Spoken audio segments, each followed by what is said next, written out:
day. My name is Jennifer Quijano Paredo of ProTech Services. So when COVID hit, everything was about COVID, COVID this, COVID that, and somehow even my equipment was catching COVID.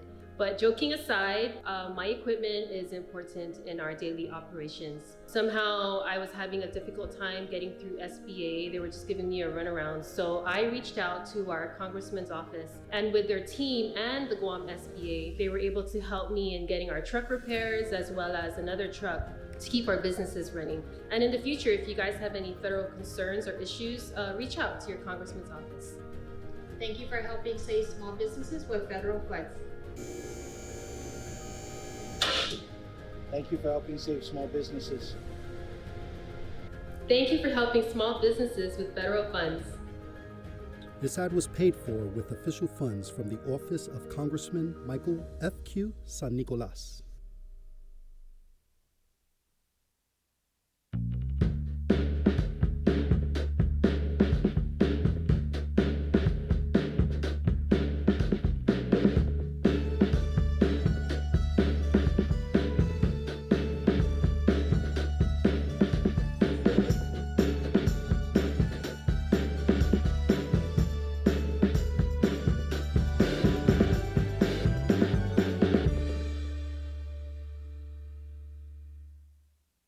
Half a day. This is Governor Lou Leon Guerrero. If you're struggling to pay rent and utilities because of the pandemic, your government can help. Our Emergency Rental Assistance Program provides direct relief to you. To date, over $6.9 million has helped over 1,500 households. Apply online at eoa.guam.gov or call the Department of Administration's Emergency Rental Assistance Program at 671-638-4518 or 19.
Buenas, Micronesia. It is the 23rd of February, 2022. Good afternoon. I'm Troy Torres. I'm Johnny Rosario. Welcome to our studios here on the 7th floor of the DNA building. And the first thing that we want to say is happy birthday to our goddaughter, Pony Girl. Go ahead and play the video of this. Hello. Girl. She is 3 years today. old. Here we go. That's her dad in the background. Very excited. Yeah, he is very lucky to have Pony Girl in his life. That dessert, I think it's from, he said it's from Longhorn. Longhorn, yeah. What is that called? That looks delicious. I don't know. I still, you guys ate there. I haven't eaten there. I haven't tried that dessert because I was doing the keto thing at the time. But I need to try that. Well, anyway, I digress. Happy birthday, Pony Girl.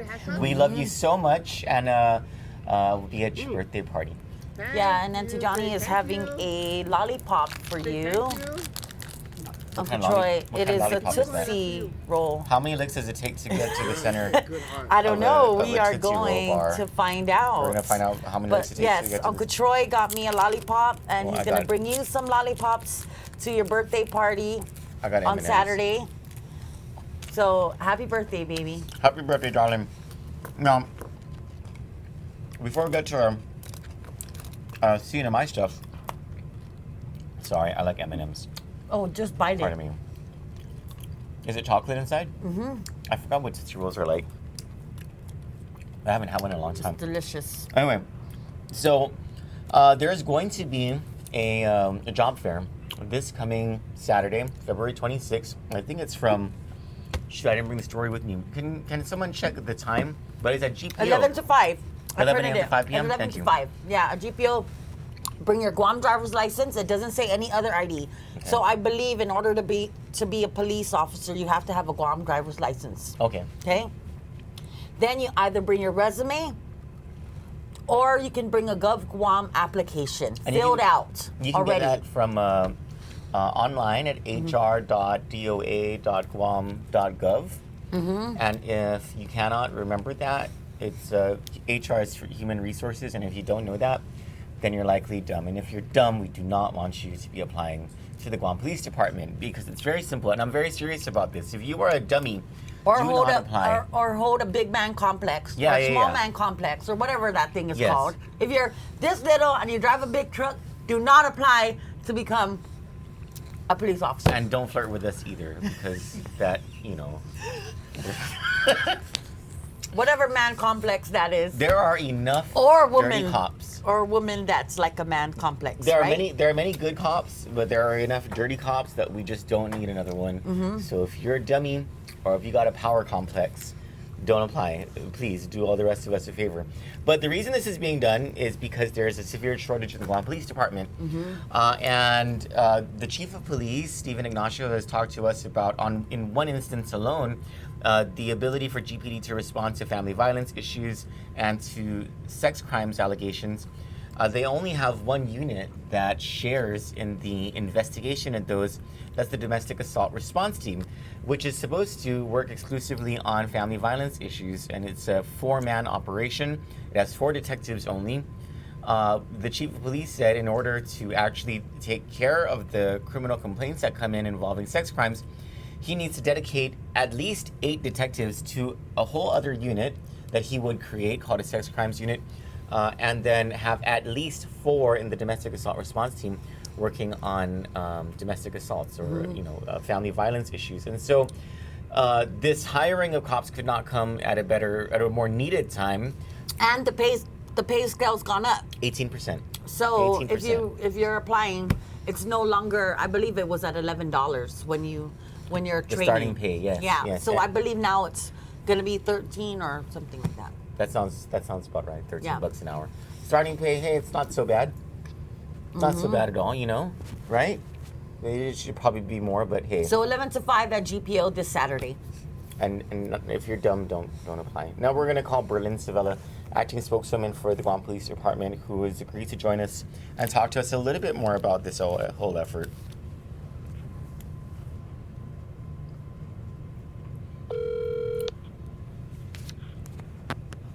Hi, Officer Sevilla. Hello? Can you hear me? Hi, Officer Sevilla. Can you hear me? Yes, I can. Hi. Okay, you're live with us. You're live with Johnny and me and all of Kandit Land. We just explained that there's going to be a job fair this coming Saturday. Why is this important, and who do you want to come forward from our community to apply over at GPO this coming weekend? First off, good afternoon, Miss Johnny. Hi. Viewers, watchers, listeners from Kandit and Troy. Why is it important? Well, it's been a long time coming. We've been recruiting and accepting continuous applications for employment. We'd like to use this opportunity to reach out to the community to share what it is that we have. Yes, I'm going to reiterate what I believe I heard earlier. This is going to be held on the 26th, Saturday, from 11 a.m. to 5 p.m. at the Guam Premier Outlet. If you are looking at the outlet, it's closest to the entrance of the former Forever 21 location. What's great about the job fair is we will have Department of Labor alongside with us to assist us in possibly assisting those who are interested to properly fill out the applications or go through the application form if there are any questions at that particular time. We will have our officers there as well. We will have a static display to, I guess, explain all the possibilities within the department that a potential candidate who is interested could work their way up to. Okay, awesome. What caliber of people are you looking for? Who do you want to come and apply for the job? Anyone and everyone who has the interest, but more so the qualifications of, number one, you must be a high school graduate and or of an equivalence of a high school diploma.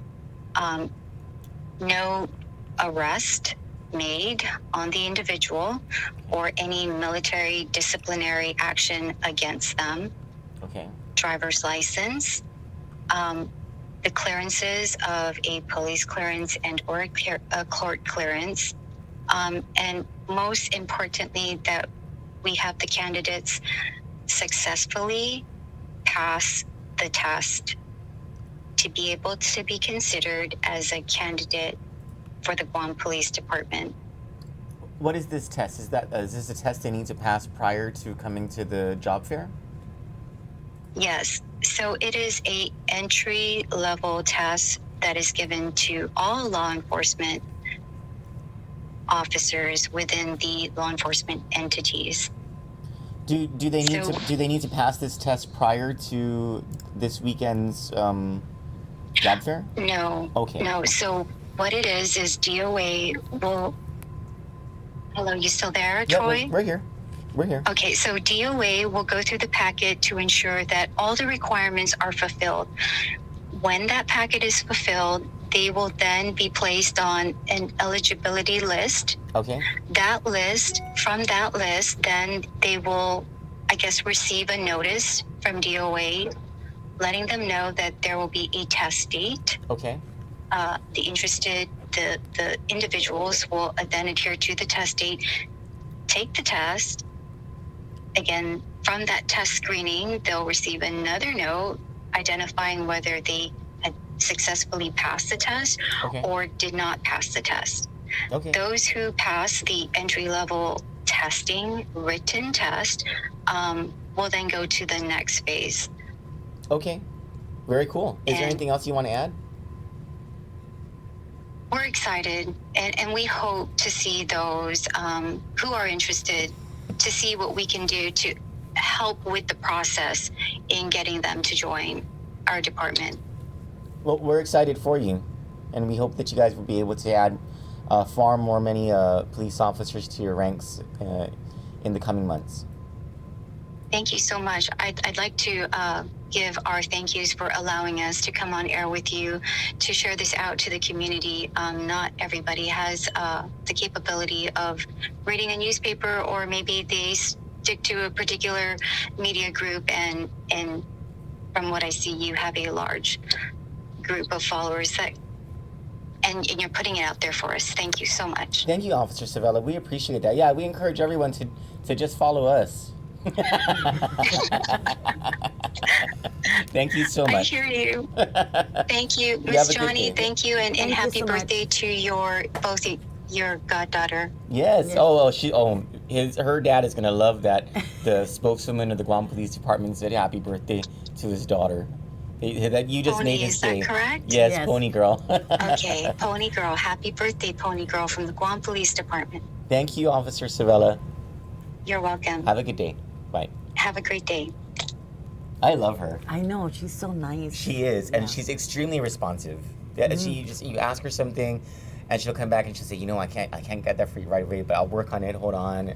And she's a wonderful spokeswoman for the Guam Police Department. All right, moving on to news that is from Guam, but it affects the CNMI. Actually affects this entire region, Hawaii, Oregon, and I believe even California. And this involves compact impact funding. Now, Congressman Mike Nicholas, along with Hawaii Congressman Ed Case, and I don't know how to say his name, Kahili, or I don't know. There's Congressman Kaheli or Kalehi or some. I'm so sorry, Congressman. I don't know how to pronounce your name. And the other one is Congressman Ed Case. The three of them have sponsored a bill in the House of Representatives that will allow our jurisdictions, those jurisdictions that have that are impacted by the migration of citizens from the freely associated states, that would be the Republic of Palau, Republic of the Marshall Islands, and the Federated States of Micronesia. Those communities that where there are higher populations of freely associated states citizens, allow a computation of true compact impact costs. And from there, this bill will allow those communities to offset those costs from the amount of federal matching contributions to federal grants. And so, for instance, if this passes and if Guam can show that the net effect of the compacts on Guam are the use of, let's say, $24 million in healthcare costs. Medicaid. Then our 17% matching on Medicaid would be offset by that. So if the 17% is, say, $20 million, we won't have to pay any more federal matching into to get and so those we grants. can use that for something else. Yeah, tax refunds, and roads, and whatever. It would be another. If this is solved, this is another like multi-decade problem that will be resolved by Congressman Nicholas. In this case, this is his bill, but he has been joined in by the two congressmen from Hawaii, Ed Case and Kai. I'm so sorry, I don't know how to say his last name. Just say Congressman Kai. Congressman Kai, the handsome guy. He looks like Barack Obama, right?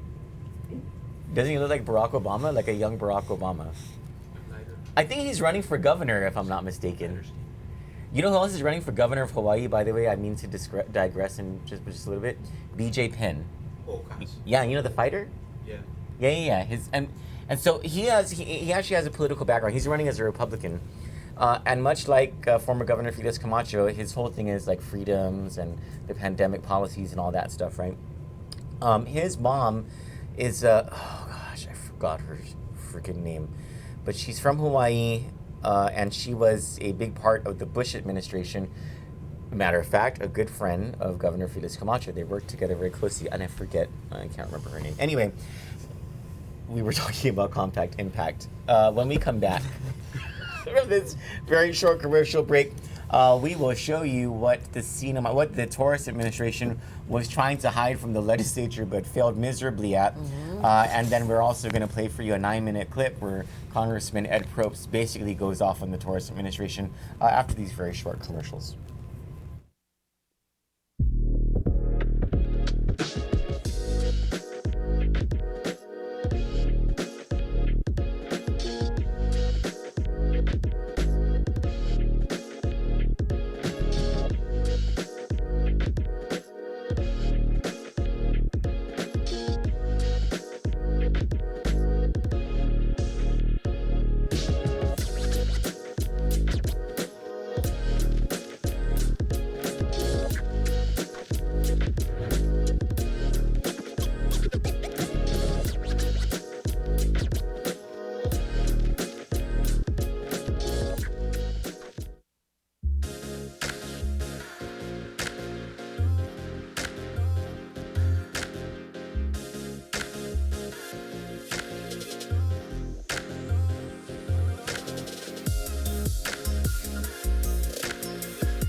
He does not look like Obama.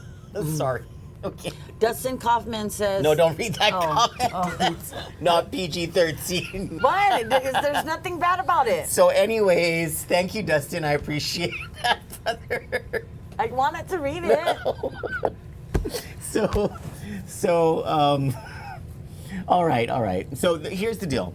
Congresswoman Karina Magofnia, I don't know, like a couple weeks ago or something, she did an OGA. And for Guam folk, OGA stands for Open Government Act. You know how on Guam we call it a Freedom of Information Act or a FOIA? We say we FOIA documents. In the CNMI, a FOIA is an OGA.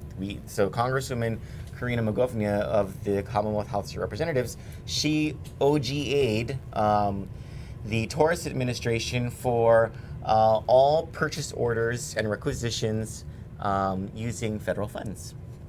Federal pandemic funds, I should say, from the start of the pandemic to the end of fiscal year 2021, and then from the beginning of fiscal year 2022 through last month, if I'm not mistaken. And so she got it. She got this listing, and she got it in the form of a spreadsheet, an Excel spreadsheet. And it was sent to me. And I don't have Excel. I use a Mac, so I have a spreadsheet thing called Numbers. And are you able to make that? Oh, that's not the screen, right? That's just a. Can you get on our screen, on my computer screen? Yeah, can you go onto our screen? There we go. Okay, so as I was looking at this, right, I did the standard stuff. I was like, let's look at Blue Continent, because that was the big thing, thanks to Thomas Magnonia's story. Let's go over it. Let's see if there's any Guam companies there. I was originally looking at it for Guam companies, and so I was doing searches. I was like, Guam. And then what I realized as I was going through it, that there were huge chunks of numbers missing. And that at the very end of it, it said 20, it said row number here, let me go. At the end of it, it says row 24,000, oh, I'm sorry, even worse, 28,527. And as I'm scrolling, I'm thinking, there are not 28,527 rows here. Then I get to the top and I realize that at the top, it starts at row number 10,721. This is the row. Let me just, this whole, you see where the green is at the top? On the top left, that's the row, right? That row says 10,721. Where the yellow is, that's row 10,746. So that means that there are 10,720 rows prior to the first one that's showing. And so I'm like, wow, I wish I could see all of these rows before. And I think there's a bunch of rows, because I was looking through this and there were a bunch of rows that were just skipped, you know? And so I was like, wow, I wish we had the spreadsheet that has all of these rows. And then I thought, what a heck. What a heck, you know? Why don't we just try to unhide the rows? I mean, no government agency is ever going to release to the legislature a spreadsheet that is not locked. But what a heck. Let's just try to unhide all rows, and then what a heck! All the other funding sources show, and I'm thinking someone in the Torres administration is getting fired. And so I'm like, holy cow! From March 1, 2019 through September 30, 2021, the Torres administration issued 28,000, nearly 20, no, I'm sorry, more than 29,000. Stand by, let's go all the way to the bottom. The Torres administration, using federal funds, issued 28,526 purchase orders. Think about that for a second. Amounting to $162,739,199.17 in federal funds expenditures within less than a 2-year period. So I was like, oh, this is where the magic begins, folks. This is where we get to see it. And so I was like, let's start this. So let's go to column G and let's sort this MRFer. Sort ascending so that this is in alphabetical order.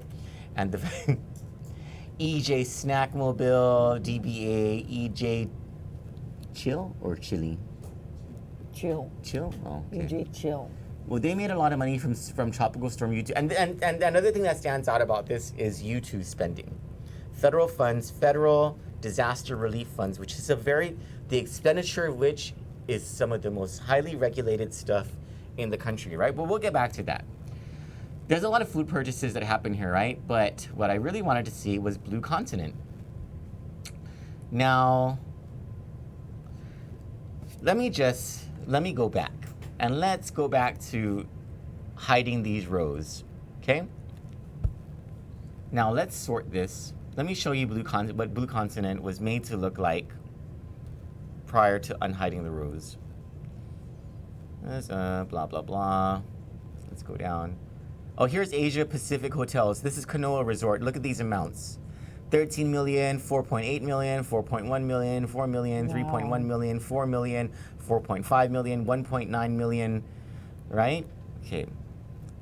But we're not going to focus on that yet. Let's go to Blue Continent. So here, I believe what this shows is 16 purchase orders for Blue Continent. If you total this up, it's like $560,000, right? Now, look what happens when we unhide the rose.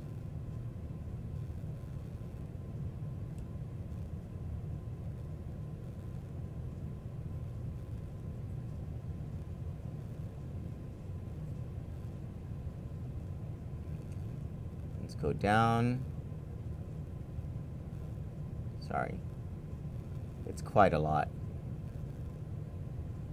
When we unhide the rose, an additional 52 purchase orders for Blue Continent appear from different funding sources. And I want to point out a very peculiar funding source. This is what I was talking about when I said that there's U2 stuff. Oh, I think we need to like get you a what do you call that? A memory thing. Her computer is getting slow, Cello. I think we need to do something about the memory of her computer. Okay, it's the stuff for Spotlight.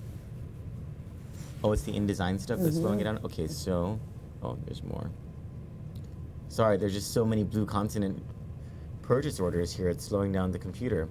So, look at this. I don't know if you can see. You see what I'm highlighting here? Yep. Look at these 4 entries. These 4 entries, the funding source is Tropical Storm U231W. That's a federal funding source. The execution of these purchase orders was just a few months ago, September 15, 2021, literally 3 years after Super Typhoon U2 hit the CNMI.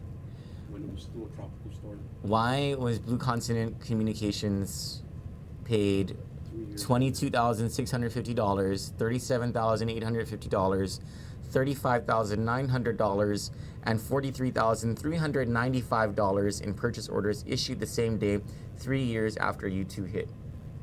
I think that's a very peculiar entry. Now, if you do a search, you control or command find for anything that says U2, there are 816 entries. 816 purchase orders in this listing where the Torres administration used U2 funding. You guys want to see if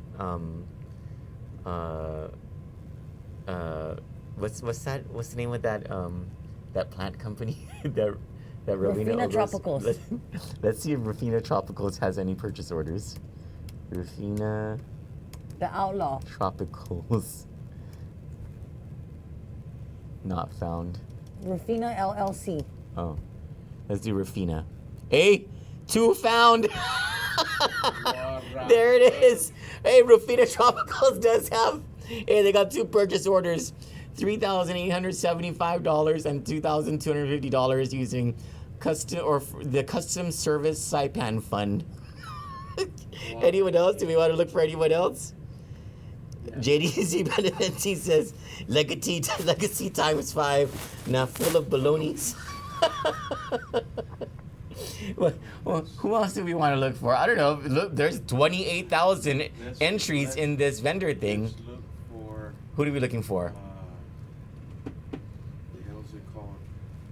Eric is talking without a microphone right now, guys. That's why there's a pause here. Well, what's the... Oh, Bic? We can't say how Eric described that, but let's look for Royal. What's the name of his company? International. Let's just look for Royal. Anything that says Royal. International Royal. There are 20 entries. International Royal Inc. DBA Royal. So 1.6 million, 2.5 million, etc. The big ones, of course, are the hotels. There's Med Farm from Guam. They got some pretty, like $5 million worth of purchase orders. There's a bunch. There's a whole bunch. Oh, Jogo. Someone said Jogo. Okay, let's see. Jogo. Not found. When did Jogo start its cleaning? Just recently. Oh, recently. Oh, so they won't be in this list. This list ends September 30, 2021. So I think Jogo started in either October or November, and so they'll be in the fiscal year 2022 listing. Anything else? Let's put Guam. Let's see if anything Guam pops up. 60 entries found. See, the Torres administration likes awarding stuff to Guam companies too. Wow. Before they give anything to their own people. Wow. Phoenix Pacific, I don't know what company that is. Phoenix Pacific, their fire alarm system. Oh, fire alarm I system. think some of that's the Cabos. Safety First Systems Inc. Guam. Oh, the Calvos. Let's see the Medical Corner Guam. Let's look up Calvo. University of Guam. That's a bad investment. Okay.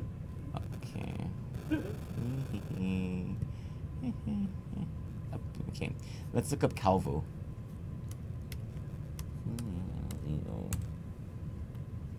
35 entries. Oh, 35 entries. Hey, Calvo Enterprises lit. Shay naman. What?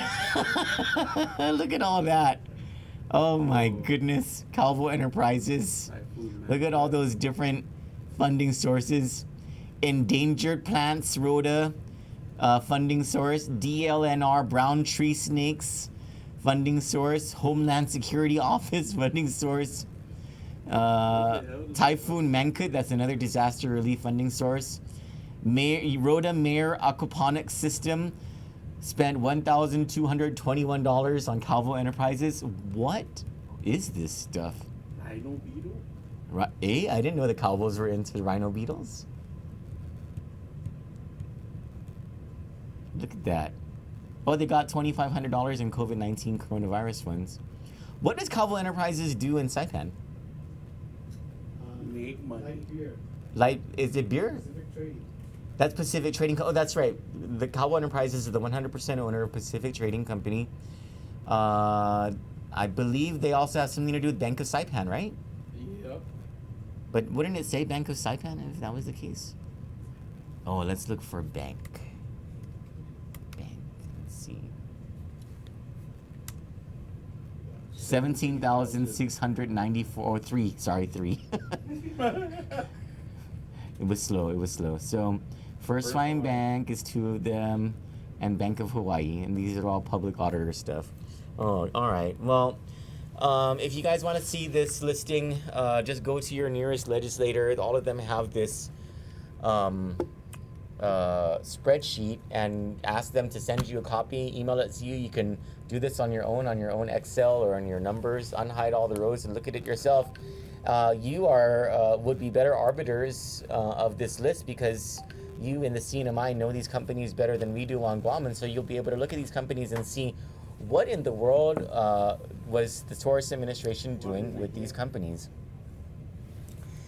Oh, we have such a great announcement, you guys. Thank you so much to our manager, our general manager of Kandit Commonwealth, now a newly licensed business in the Commonwealth of the Northern Mariana Islands.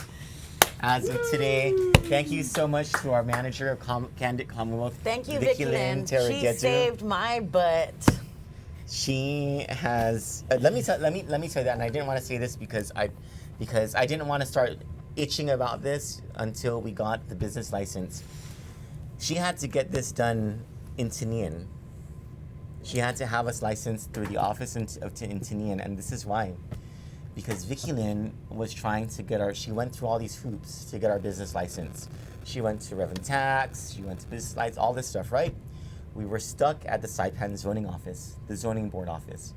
And the zoning board office several times told her, oh, you need this document. Oh, you need this document. Had her come back several times. And then finally, they said that they need our standard operating procedures. Yeah. I was like, you mean the tricks of our trade? Like the Saipan zoning office would like our standard operating procedures for what? What purpose?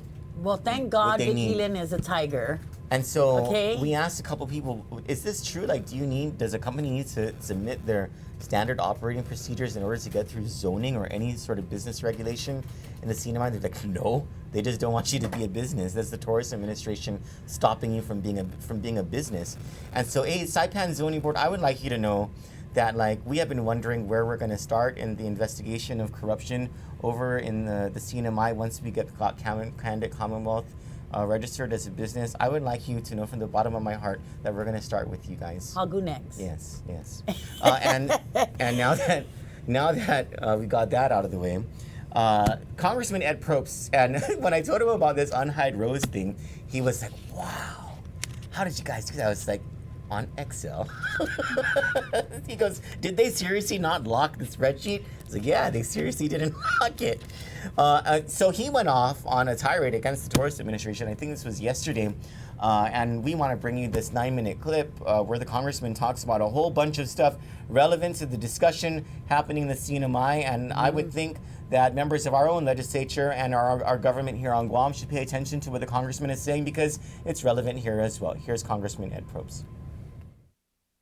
Representative Propst, recognized. Thank you, Mr. Speaker and colleagues. You know, every single year he has been governor, Governor Ralph Torres has spent well beyond the CNMI's means. Every fiscal year under Governor Torres's reign has ended in deficit spending, even in a year of a super robust economy, the greatest economy in the history of the Commonwealth, as Governor Torres and his beneficiaries so proudly proclaimed.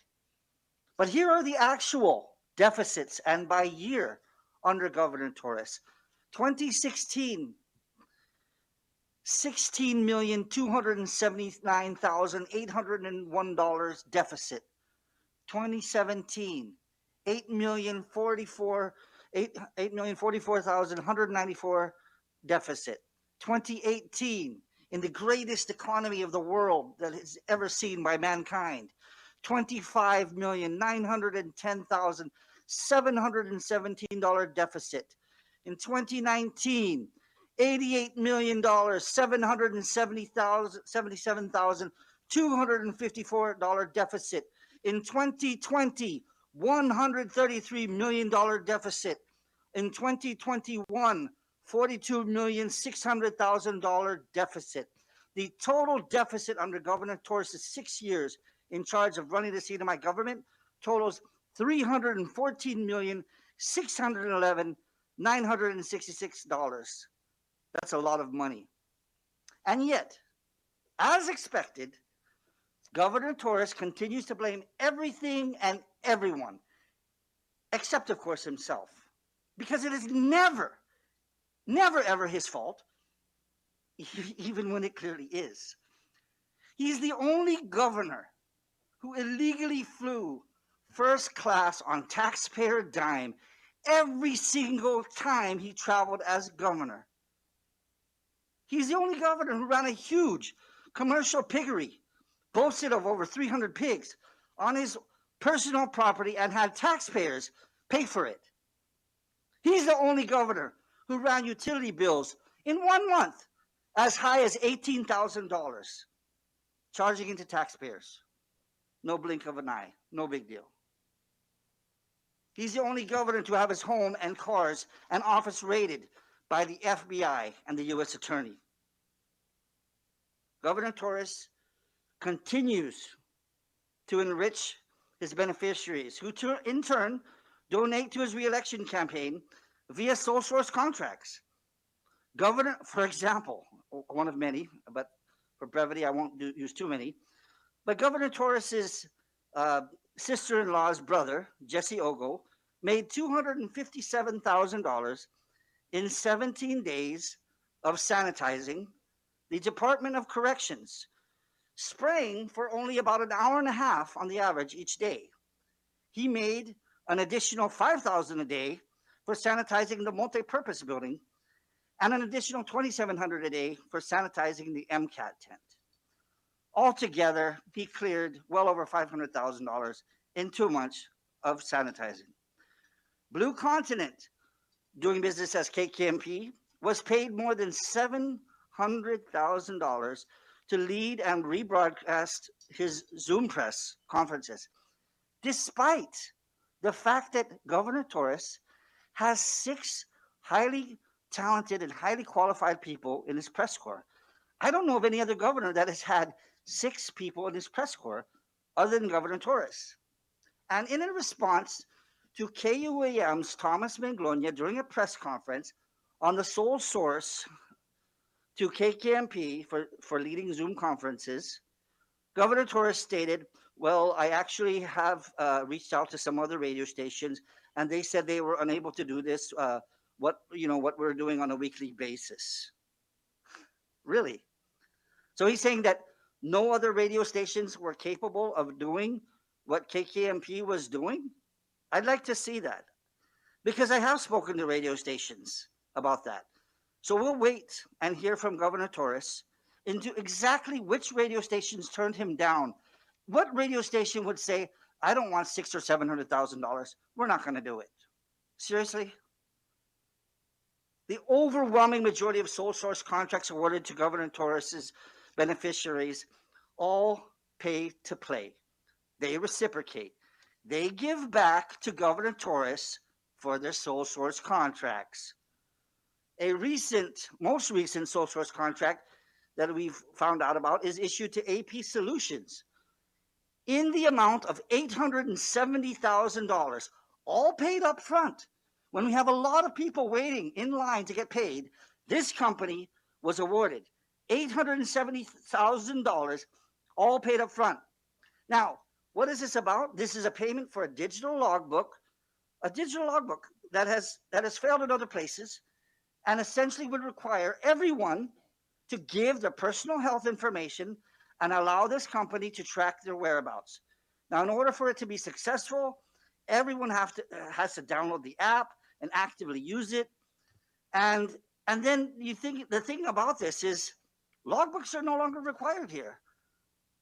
In a health committee Q&A we just recently had with the governor's task force, no one, and they were sitting right here, no one in the task force, when asked, was aware or knew anything about this digital logbook contract at all. So why would Governor Torres make this decision to go with this contract without consulting with the task force, most especially CHCC CEO Esther Muña? Why wouldn't he go to them and ask them, is this a good thing to invest in?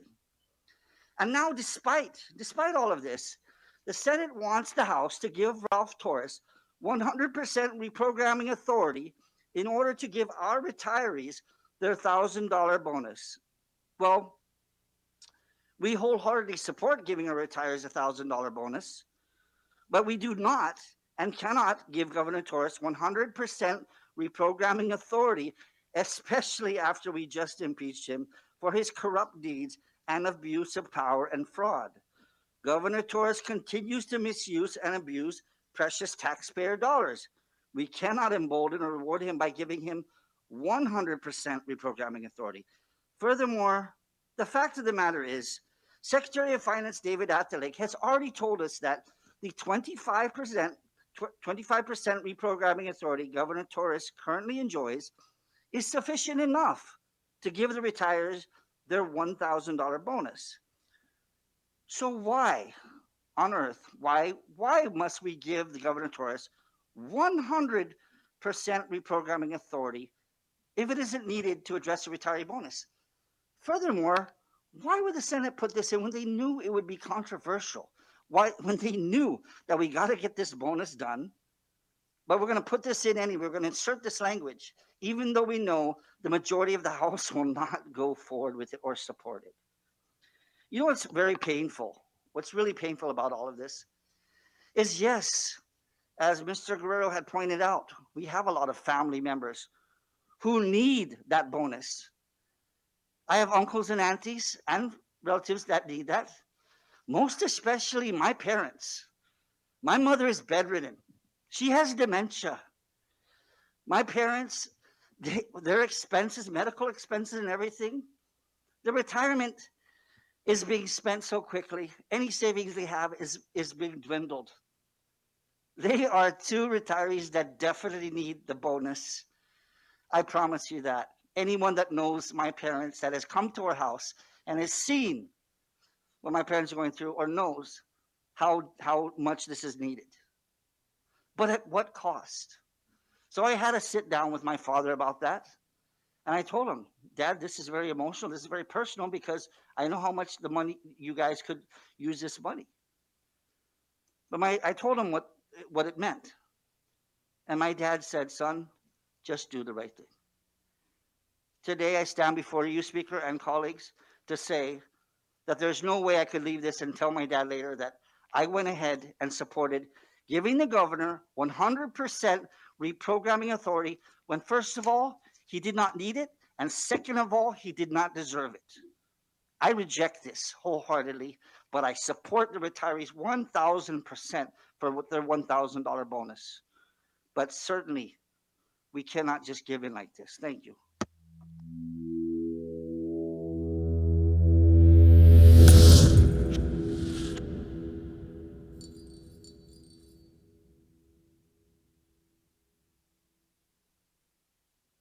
Happy my name is Jennifer Quijano Paredo of Protect Services. So when COVID hit, everything was about COVID this, COVID that, and somehow even my equipment was catching COVID. But joking aside, my equipment is important in our daily operations. Somehow I was having a difficult time getting through SBA. They were just giving me a runaround. So I reached out to our congressman's office, and with their team and the Guam SBA, they were able to help me in getting our truck repairs as well as another truck to keep our businesses running. And in the future, if you guys have any federal concerns or issues, reach out to your congressman's office. Thank you for helping save small businesses with federal funds. Thank you for helping save small businesses. Thank you for helping small businesses with federal funds. This ad was paid for with official funds from the office of Congressman Michael F.Q. San Nicolas. The Jones Act is a 1920 law justified on national security grounds as a means to bolster the U.S. maritime industry. It restricts domestic shipping to vessels that are U.S. built, U.S. owned, U.S. flagged, and U.S. crewed. However, this law boosts cost by banning foreigners from competing and forcing Americans to purchase ships that are up to 8 times more expensive than those built in other countries. The result is higher transportation costs. Shipping oil from Texas to the Northeast, for example, costs 3 times more than importing oil from Africa. Ultimately, consumers foot the bill. In addition, higher shipping costs push freight from ships onto other sources of transportation, such as trucks, which means more traffic and pollution. Meanwhile, this blatant protectionism has failed to benefit builders of ships in the U.S., whose production is less than 1% of those in China and South Korea. Domestic builders have seen over 300 shipyards close since the early 1980s. Jones Act defenders claim the law ensures adequate U.S. ships during times of war, but during U.S. deployments during Operations Desert Shield and Desert Storm, foreign flagged commercial ships carried twice as much equipment as their U.S. counterparts. In fact, the U.S. was so desperate for shipping that it twice requested the use of a cargo ship from Moscow. Both requests were denied. So the Jones Act has failed to achieve its shipbuilding and national security goals while driving up costs for consumers. It's time for this outdated, costly, and ineffective law to be repealed. It's time to end the Jones Act.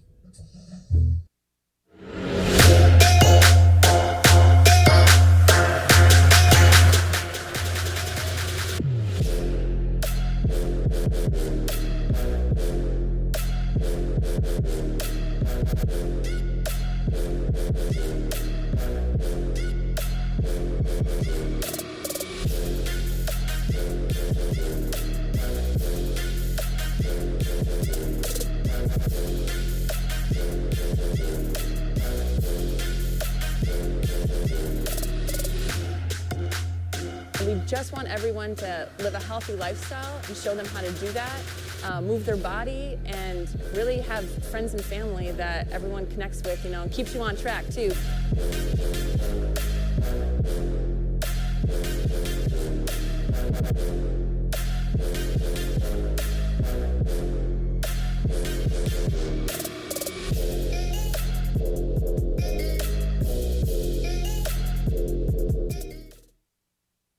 Have you or a loved one been injured through medical negligence or substandard medical care?